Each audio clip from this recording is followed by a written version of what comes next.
Mga bagong talent ng Viva artist na sina Robert at Ryan Walcher nagsagawa ng charity mission sa Antipolo City.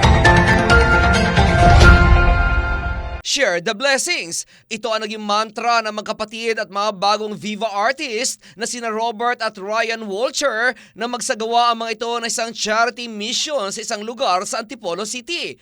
Kasama ang kanilang inang si Patricia Javier, Doc Robs Foundation, Noble Queen of the Universe, grupong kabataang may magagawa at ng kanilang very supportive na grandmother na migay ang magkapatid ng mga school supplies sa mga batang pumasok na ngayong school year. Sinamahan din ang magkapatid ng Mutiara Antipolo 2025 na si Amara Calicia Salgado sa pamimigay ng mga school supplies. Bukod sa mga school supplies, kasama rin ipinamigay ni Robert at Ryan ang mga juice para sa mga bata.